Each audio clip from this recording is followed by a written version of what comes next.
So with the upcoming VHS 94, it's called or something, VHS 4, whatever it's called, coming this October, let's talk about the VHS trilogy before it comes out. So we're going to talk about the first one this week. Welcome to Horror Franchise Wednesday. Let's talk about VHS, the first one, created by Brad Miska, it says, the guy who is in charge of like Bloody Disgusting. This has a lot of directors in it that have gone on to do big movies, like Adam Wingard. He did the recent Kong versus Godzilla, right? And you got Ty West directing one of these, Joe Swanberg, and these guys did Your Next right around the same time. So these are guys who went on to do some big stuff, and Your Next is a pretty great movie, so check that out if you haven't seen it.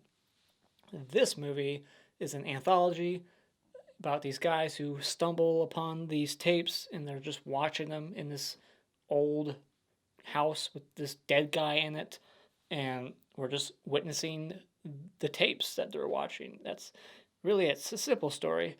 And yeah, there's 5 segments, maybe one too many, and honestly, I was not that crazy about this movie. It's fine. It's a mediocre anthology movie.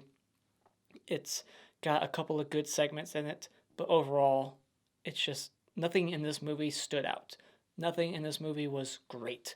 They were all like, yeah, kind of like that, to just like, meh, to I didn't like that one at all. Like there's 5 stories and not a single one was like really good, and like a 4 out of 5, like not even close. So let's talk about my dislikes. The whole opening, the wraparound, these characters that are just despicable, breaking into this house, watching these tapes, like it's all boring and just I don't care for any of it. And this whole franchise, all 3 of them, they're all not good. The wraparounds. So I don't like the CGI in the movie, especially in one segment in particular. I don't like the glitch trope that this movie probably started. I heard some people say that this one started that trope. I'm not sure if that's true, but when the camera glitches and all that shit, and one of them it's excusable because it's involving like a supernatural killer who makes the camera glitch like that when he's around, but it's in every segment and they just keep doing all this glitchy shit and it's overdone. Another thing that's overdone is the shaky cam. It's sickening. It just makes me nauseous. Like the camera just keeps moving around and shaking. I can't stand that crap. And there's too many segments. You got one that's really slow and one that's kind of confusing and probably should be like a feature length film to explore that story more and what's going on. And it's a 2 hour movie and it shouldn't be. It should be like the second one, 90 some minutes. Like they should have taken one of these segments out and they should have taken the slow one out. This is a nitpick, but how the hell are any of these videos on VHS? Like the guy with the glasses, like they somehow transfer that to VHS, and then the guy screen recording his laptop Skype conversations that somehow got on VHS. Like it's ridiculous. You just can't think about that shit, but I can't help but think about it and point it out. But how did all these tapes get to where they are at? What is going on with this wraparound? Like, none of it really makes any sense. The characters in this movie, like almost all of them, are shitheads or just people I don't care about. They don't make you care about any of these people because there's not enough time to because they're short segments. So there's not like character development or any characters that you give a shit about. No one's really likable. I did feel bad for a couple of them, don't get me wrong, but at the end of the day, I just didn't really care all that much about any of these people in any of these segments. So it was just like waiting to get to the next one. Like, all right, let's just move on. Like, how are these people going to die? What's going to happen? Like, I don't really care though, but there was no good characters in this movie. I mean, look at Creepshow. Like, even the assholes in that movie, you still kind of like them because they just have so much personality. Like every character in that movie, in that anthology, is great. So it's just this movie just lacks good characters, and it would have been cool to if they could have like somehow connected all these stories in some way, like Trick or Treat. You could have just had like or like the Ashtray and Creepshow, just have something in each segment to kind of connect them in a weird way. Like maybe one of them drives by the house that was in this segment, something like that. That would have been kind of cool. My likes for this movie, I like two of the segments all right. They're above average. So you got two decent segments in this movie.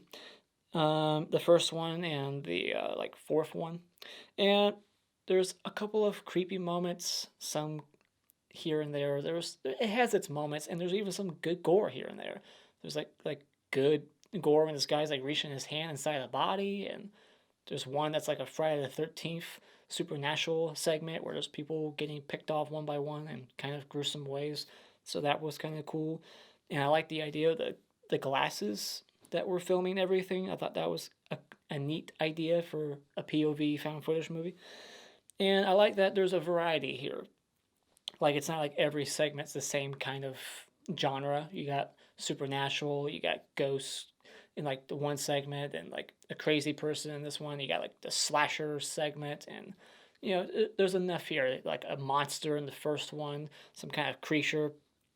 So I like that there's a good variety here of different genres blended together, and that's really about it. So final thoughts, this one just was kind of slow in moments, and it just needed tightened up. Maybe take out a segment. It was fine at best. Like, it's not a terrible movie, but I just don't think it's as great as some people say. It's got a 5.8 on IMDb, and that's about right. Like, it's like a 5 out of 10 for me. It's like a 2.5 out of 5, because I do a 5 scale. I don't do the 10s. So this would be like a 2.5 out of 5 for me. And that's really all I gotta say about it. There's not a whole lot to discuss here, and it's just two segments were good, two were meh, and one was just really slow and bad. So when it comes to VHS, if you're a fan of anthology movies or if you're a fan of found footage, maybe consider checking this one out, but just lower your expectations. Don't expect anything great. It's just kind of mediocre, so maybe stream it, borrow it from a friend, or rent it at Redbox. Alright, so let's just fly by this spoiler discussion. So, the wraparound, we got these punks that are filming their crimes. They're going around exposing women's breasts, and they're like talking about how they want to go film underneath girls' skirts next, and they're getting paid to do it, I guess. They're talking about how they're getting paid like $50 for every pair of tits they show or something. But they're just despicable punks that you want to see get killed. And we don't really get to see that in this movie. So, what's the point? But yeah, so they're hired by somebody to go break into this house and steal a specific tape. So who hired them? We never find that out. So I want to figure that out. Like, there's so much here where I'm just like asking questions, and none of it you ever really get an answer to. So who's hiring them? What's the tape that they're actually looking for? Because I don't think they ever find it. And then we get our first segment that Adam Wingard is watching called Siren, right? No, that's the movie. Which I've seen that movie. Amateur Night. So we got the whole video glasses thing, and I've actually owned a pair of glasses like that at one point or another, and it did not last very long. Those things broke quickly. And I like the actress they hired to play this succubus or whatever she's supposed to be, some kind of demon who fucks men and then kills them. And like, she's got these big eyes, and she's just got this like 1,000-yard stare and creepy face, but pretty at the same time. Like, she's kind of pretty, but she's kind of creepy at the same time. I like you, she keeps saying. And so we just got all these horny, aggressive, just douchebag characters, just stereotypical assholes that get what they deserve, their dick and balls ripped off. I like the look of the creature with like the torn open forehead. Thought that was kind of cool. And we get a nice little gory moment with the bone sticking out of the guy's broken wrist, and then he like limps off, and then she picks him up, flies in the air, and then his glasses fall off and hit the ground. I thought that was all shot well. So it's a good ending to this segment. It's just kind of a slowish build up, and then just a lot of characters I didn't give a shit about. But I did like that the one dude didn't try to rape that girl who passed out. So at least he kind of redeemed himself a little bit in that moment. Maybe if the other two weren't there, he would have did it anyways. But his one friend was like, "No, she passed out. Don't do it." And he was like, "Okay, I'm just gonna go fuck this girl now. You mind if I steal your date?" Like, she clearly went there for the other guy, and then the douchebag friend was like, "Well, I'm gonna take her. If you're not gonna do anything, let me step in." But yeah, so that's the end of that one. Then we get the honeymooner segment. It's called Second Honeymoon, so I'm assuming they're on a honeymoon, right? There's not really much of a good chemistry between them. kind of boring. They're just terrible characters. I don't care about any of them. Yeah, as soon as this guy loses his money, he's immediately like blaming her and just giving her this dirty look, like you stole it. It wouldn't be the first time. And so I'm glad he had to brush his mouth with a dirty toothbrush that was put in the toilet. Those segments are, it's kind of creepy, the idea like someone's in your room at night filming you while you're asleep and then fucking with your toothbrush. But this whole segment is just a head fake. They're head faking you with all this stuff. Like, there's nothing here to suggest that his fiance or wife or whatever is crazy. I didn't hear or see anything to suggest it. So it's just a big old head fake, like the woman putting the knife on her ass, like making it look like she's gonna be a victim too, but no, she's in on it. But it's like, why the whole sneaking in and all that stuff and the toothbrush? Like, why not just kill him right away? It's all a head fake, and I don't like that. And it's just such a slow moving segment. It's so boring. Um, but yeah, I like the whole like Zoltar thing, the thing that sends the message out. It's like alluding to what's gonna happen later on. It's kind of foreshadowing. Um, but yeah, she's a lesbian, I guess, and she's making out with this girl, and they just drive off together. And she's like, "Did you delete all the footage?" It's like, well, why record your murder in the first place? That's what she said, right? Like, why is this? Why is it being filmed? Doesn't make any sense. And who found it? And who put it on VHS? Anyway, so then we get the next segment, which is like a Friday the 13th segment. Kids out in the woods, smoking dope, skinny dipping, and getting picked off by some supernatural killer. And it's even called Tuesday the 17th, which is 4 days after Friday the 13th. And so we get this killer who's supernatural and he can't be caught on tape, otherwise it blurs. You just can't see him. It's kind of like frailty. Um, but yeah, this one uses a lot of the glitch trope that I don't like, but I understand why it's here. And there's like creepy flashes of dead bodies from like the summer before when this chick was there. She's there using her new friends as bait to get this guy. She has like all these Rambo traps set up out there, and none of it works because the guy's supernatural. And she's like, "Why won't you die? Why can't I get you on tape?" And she gets so close that he stabs her. It's like, why would you get so close? And then she just gets disemboweled. The one friend gets stabbed in the forehead a bunch of times. The one chick gets a knife through the back of her head, out her eyeball. And this is where there's like some CGI involved, and it's kind of noticeable. And the one guy gets his throat slit, and he's still like walking around minutes later, which was kind of creepy to see. And even the one friend was like, "You're all gonna fucking die up here." Like, why would she say something like that? So then we get the laptop segment, and you can see that there's a file on his computer that says Emily. The E is cut off, but that's kind of like a little clue that this guy is a creep, or he's not to be trusted, because what kind of boyfriend that just has some file on his computer that's named after his girlfriend? Seems kind of sketchy.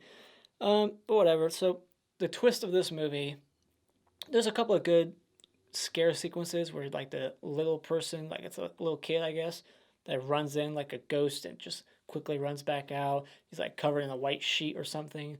Like there's a couple of decent moments like that. It's like subtle. It's like walking in the background as she's talking to the boyfriend. I like that. But the twist in this segment is that her house is really haunted. Her apartment is really haunted because at first I thought he hired these people and that they were real, but no, their voices are distorted. They're talking like ghosts. They look like ghosts. And so he's working for them. He's working for these ghosts. He's got a tracking device on his girlfriend. Not sure why. I mean, the ghosts don't need a tracker. I mean, they're only haunting her in her apartment. So I'm not sure what the tracking device is for, but he's working for the ghost and he's digging something out of her belly. And he says that he's done this numerous times. He's questioning, is this thing even human? So what is it? Like it's supposed to be human. It's like a fetus that he's grabbing out of her. And he's done this numerous times, he says. And he's working for these ghosts and he's pretending like he's in Michigan, but he's actually next door. Uh, I don't know. There's so many questions that I have here, but fuck. Um, but yeah, and then at the very end, he is doing the same thing to a new girl. So, Yeah, this segment was fine, but fuck. So many questions. And yeah, he breaks the girl's arm too, and he's just making her think that she's crazy. Poor girl. But we do get to see some nice tits in this in this segment here. Two different girls flash their titties, so at least it has that. All right, so then the next segment is the haunted house segment. They go to this party, but there's no one really there, and then shit's moving around. There's arms coming out of the wall, like that dream sequence in Dawn of the Dead or Day of the Dead, whichever Day of the Dead, and dishes are floating around. This one's very cliche haunted house movie. They stumble upon some kind of ritual going on in the attic, some kind of exorcism, and then they rescue this girl only to find out that she's a ghost. And then their car stalls and it breaks down on the train tracks, and they all get their asses ran over and killed. Unless you watch the alternate ending, then they just walk out of the car high-fiving like, whew, that was a close one. Let's go to a different party. Like nothing just happened. Like they just thought, they treat it like it was all a game, like it was nothing. Like, oh, that was a close one. All right, let's just move on. Like smiles and everything. Like you almost got killed. You witnessed some supernatural shit happen, and they seem a little too ecstatic after all that. Like it was all just another day at the office. I don't know. So, but whatever. Like there's nothing really noteworthy there. Just some cliche ghost effects and shit like that. Like there's a couple moments where birds are flying across the screen randomly. I don't know. It's just, again, another meh segment, just middle of the road. It's fine. It's not great. It's not terrible, but just not much to take away from it. So that's all I gotta say about this movie. There's not a lot to say about it. It's just, like I said, mediocre. It's moderate at best. So those are my thoughts on this movie. Let me know what you thought about it in the comments below. What's your favorite segment? If I had to pick one right now, it might be the first one or the laptop one, because I kind of like the story. I just wish there was more explanations there. But yeah, the first one I think might be the best. So let me know what you thought about it in the comments below. And as always, if you like what you've seen here, you can hit this like button and become a subscriber today just by clicking my cartoon face in about 5 seconds. And remember, it's just an opinion. You don't need to get butthurt about it.